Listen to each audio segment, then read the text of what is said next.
നമുക്ക് കൊച്ചിയിലേക്ക് പോകാം. വിഷ്ണു പ്രകാശ് ഉണ്ട്. വിഷ്ണു നേരത്തേക്ക് സ്ഥലത്തും വിഷ്ണുവിനെ കണ്ടു. അപ്പോൾ അവിടെയൊക്കെ ആളുകൾ ഇങ്ങനെ സജ്ജരായി, കുറച്ച് ആരാധകർ വളരെ എന്താ പറയുക, രോഷത്തോടെ തന്നെ അങ്ങോട്ടും ഇങ്ങോട്ടും ഏറ്റുമുട്ടുന്ന നിലയിൽ ഒക്കെ കണ്ടിരുന്നു. സൗഹൃദമാണെങ്കിലും ഇപ്പോൾ സമയം 8:30 കഴിഞ്ഞു. ഇനിയും കുറച്ച് മണിക്കൂറുകളാണ്. എങ്ങനെയാണ് ആ ഒരു വലിയ മത്സരത്തെ കാണാൻ കൊച്ചിയിലെ ആരാധകർ കാത്തിരിക്കുന്നത്?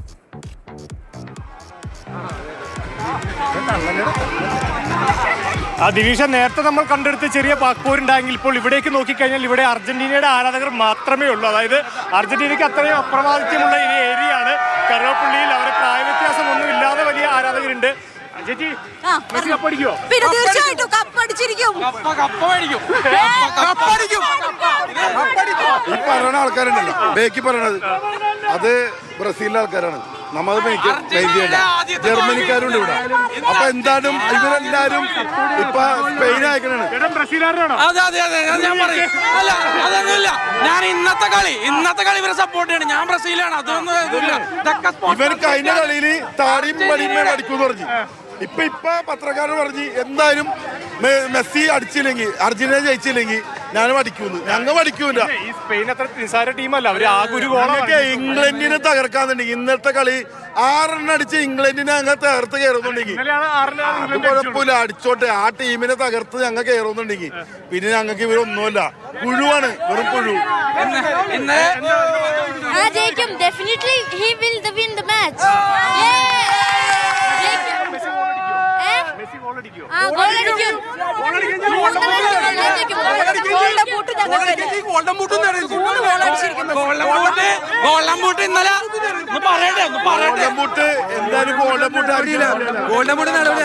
കൊണ്ടുപോയി കഴിഞ്ഞു.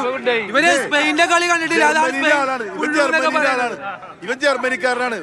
ജർമ്മനിക്കാർ പറയും ഇവന്മാരെ ആണത്തുള്ളവരാണെങ്കിൽ സ്വന്തം രാജ്യത്തിന് ബലം പിടിക്കട്ടെ. ഇപ്പൊ പോയപ്പോ അർജന്റീനക്കെതിരെ ബലം പിടിക്കണവര്, അർജന്റീനക്കെതിരെ ബലം പിടിക്കണ എന്ത് കാര്യമാണ്? ഈ പ്രാവശ്യം മാലിക്കയുടെ ഗോള് കാണാനായിട്ടാണ് ഞങ്ങൾ എല്ലാവരും നിൽക്കുന്നത്. നമ്മുടെ മാലിക്ക ഇപ്പൊ ഞാൻ റഫറിയാണ്. അതായത് 2 വെച്ചേക്കണതാണ്. ഇവിടുത്തെ റഫറിയാണ്. അമേരിക്കയിലല്ല കളി കിടക്കണത്, കറുകപ്പള്ളിയിലാണ്. അപ്പൊ ഇവിടെ റഫറി ആയിട്ട് എന്നെ നിയമിച്ചേക്കണേന്. അതാണ് എമാനിക്കയുടെ ഗോളാണ് ഇന്ന് നിർണായകമായിട്ട് കാണുന്നത്. മെസ്സി എന്തായാലും 3 ഗോള് മെസ്സി കിട്ടും. 2 ഗോൾ അടിക്കും. ഒരു ഗോൾ പെനാൾട്ടി ആയിരിക്കും. നിങ്ങൾ കണ്ടോ?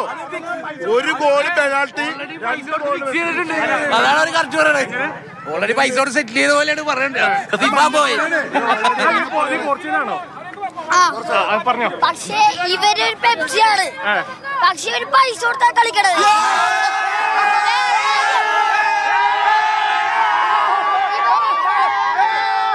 കേൾക്കാമെന്ന് കരുതുന്നു. ഇവിടെ വലിയ ആരാധകരുണ്ട്, അതായത് അർജന്റീനയ്ക്ക് ആരാധകരുണ്ട്. പക്ഷേ ജേഴ്സി ഇട്ട് വന്നിരിക്കുന്നത് അർജന്റീന ആരാധകരാണെങ്കിലും മറ്റു ജേഴ്സിയിലും അല്ലെങ്കിൽ മറ്റു വസ്ത്രങ്ങളിലൊക്കെ എത്തിയിരിക്കുന്നത് എല്ലാവരും അർജന്റീനയ്ക്ക് എതിരായിട്ടുള്ള ആരാധകരാണ്. അത് പ്രധാനമായി ബ്രസീലിന്റെയും പോർച്ചുഗലിന്റെയും അങ്ങനെ ഇംഗ്ലണ്ട്, ജർമ്മനി തുടങ്ങിയ എല്ലാ ടീമുകളുടെയും ആരാധകർ ഒരുമിച്ച് അർജന്റീനയ്ക്ക് എതിരായി നിൽക്കുന്നു എന്നുള്ളതാണ്. ഏതായാലും കറുകപ്പള്ളിയിൽ വലിയ ആവേശമാണ് ഓരോ കളിയിലും. ഇതിനു മുമ്പുള്ള മത്സരങ്ങളിലൊക്കെ നമ്മളിവിടെ വന്ന് മത്സരങ്ങൾ റിപ്പോർട്ട് ചെയ്യുന്ന സാഹചര്യമൊക്കെ ഉണ്ടായിരുന്നു. അപ്പോൾ ഇതിനോടകം ശരി വിഷ്ണു, ഇവിടെയും ആളുകൾ വളരെ വീറും വാശിയോടുകൂടിയാണ് പ്രതികരിച്ച്. പിന്നെ അവർ ചിരിച്ച് കളിച്ച് നിൽക്കുമ്പോൾ കണ്ടാൽ മനസ്സിലായി കുഴപ്പമൊന്നുമില്ല, വലിയ പ്രശ്നങ്ങളൊന്നുമില്ല. പക്ഷെ കുഞ്ഞു കുട്ടികളടക്കി നമ്മൾ ഒരു ഫുട്ബോൾ അല്ലെങ്കിൽ ഇത് മത്സരങ്ങൾ നടക്കുന്നു, അതിൽ ചില തർക്കങ്ങൾ, വിവാദങ്ങളൊക്കെ ഉണ്ടാവും. പക്ഷെ ഒരു വളരെ തെറ്റായ ഒരു കാര്യങ്ങളൊക്കെ കുഞ്ഞുങ്ങളിലേക്ക് എത്തിക്കാതിരിക്കാൻ ശ്രദ്ധിക്കണമെന്നുണ്ട്. പൈസ കൊടുത്താണ് അല്ലെങ്കിൽ അങ്ങനെയൊക്കെ കുഞ്ഞുങ്ങൾ തെറ്റിദ്ധരിക്കപ്പെടുന്നതാണ്.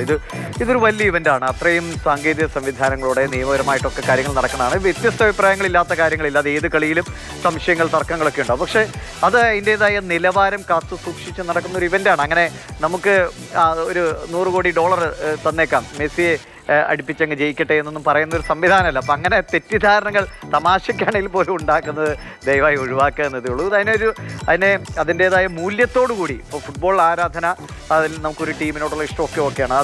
അത് അതിൻ്റെ ഒരു മൂല്യം നഷ്ടപ്പെടാത്ത വിധം അല്ലെങ്കിൽ ആ കളി അർഹിക്കുന്ന ഒരു എലഗൻസ് ഇല്ലേ, അത് അത്രയും മഹത്തരമായൊരു കായിക വിനോദമാണ് ഫുട്ബോൾ. അപ്പോൾ അത് അർഹിക്കുന്ന ഒരു ബഹുമാനത്തോടും ആദരവോടും കൂടി നമ്മൾ അതിനെ കാണണം. അതിൻ്റെ ആരാധനയും ഒക്കെ ആണെങ്കിലും ഈ കഥകളൊക്കെ പറയുമ്പോൾ അത് നഷ്ടപ്പെടുത്തരുത്. അങ്ങനെ ഒരു വിഷമം അതിലുണ്ടാക്കരുത്.